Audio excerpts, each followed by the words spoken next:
At the end of the day here, what is the main point that should be resolved by this Supreme Court case?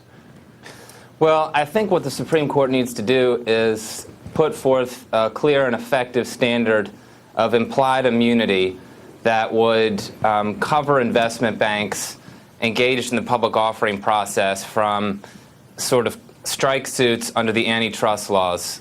Implied immunity would essentially confer upon the banks immunity from those kinds of strike suits under the antitrust laws in favor of pursuing them under the securities laws, which is where I think they should properly be. So yeah, because you're not advocating, I mean, because if the implied immunity would come from the fact that they're regulated by the SEC and we can't sue the federal government, you know, what recourse would investors have when they feel that they have been misled? Well, the proper recourse is under the securities laws, not the antitrust laws. The securities laws, Congress has worked hard to ensure that the securities laws are effective for investors and that there are proper limitations on the ability to pursue a lawsuit under the securities laws, which do not exist under the antitrust laws. The SEC has, extensively regulated the securities business, and the exposure for the entire industry, the exposure to antitrust class action litigation and the possibility of treble damages would be potentially very expensive. Yeah, but the claim here of the plaintiffs is it not are illegal tie-in agreements. Basically, under antitrust laws, you're not allowed to, this is what Microsoft got in trouble in some ways, sort of bundle, if you will, products. And that's kind of what the plaintiffs are claiming here, right? That the investment banks basically illegally bundled certain deals together under these IPOs, which helped them and hurt investors.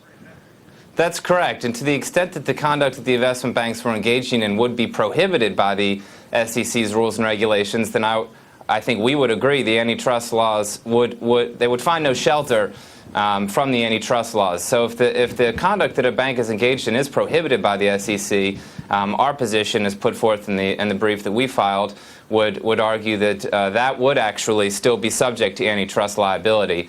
The key issue here is to have an effective enough standard of implied immunity that investment banks that are going about their business without violating SEC laws, that are engaging in permitted conduct or conduct that is inextricably intertwined with permitted conduct, are not subject to antitrust immunity, and they can rely on the guidance of the SEC in going about their business. Yeah, you're not a party in the suit, but you did, as you said, submit an amicus brief here.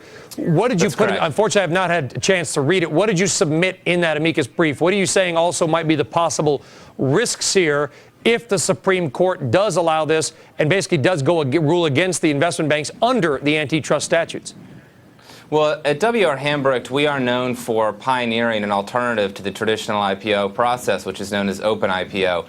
And it's really been quite successful for us, and we think it's worth noting that the process that we use would actually make the kind of conduct that plaintiffs are alleging took place in this case impossible, because the underwriters do not solely control pricing and allocation of securities. It's done through a objective auction process.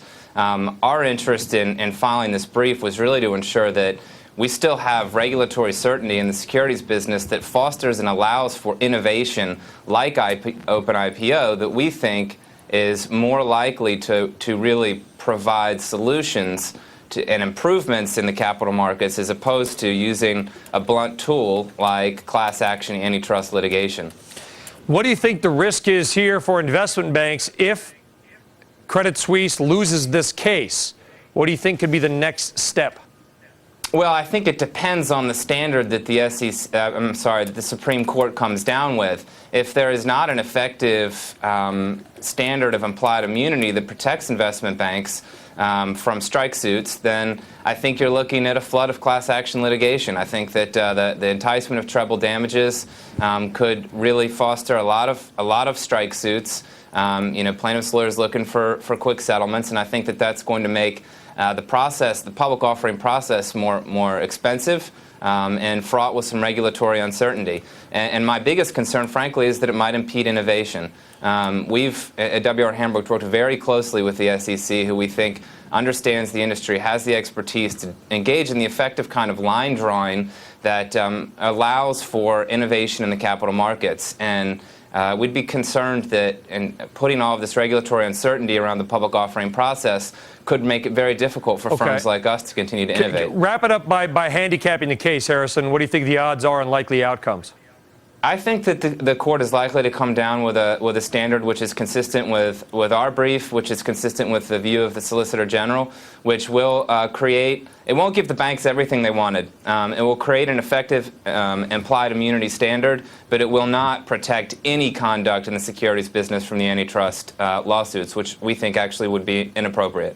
All right, Harrison Clay, General Counsel for W&R Hambecht, joining us from our now weekly Thursday in-house counsel segment. Harrison, thank you very much. Thank you.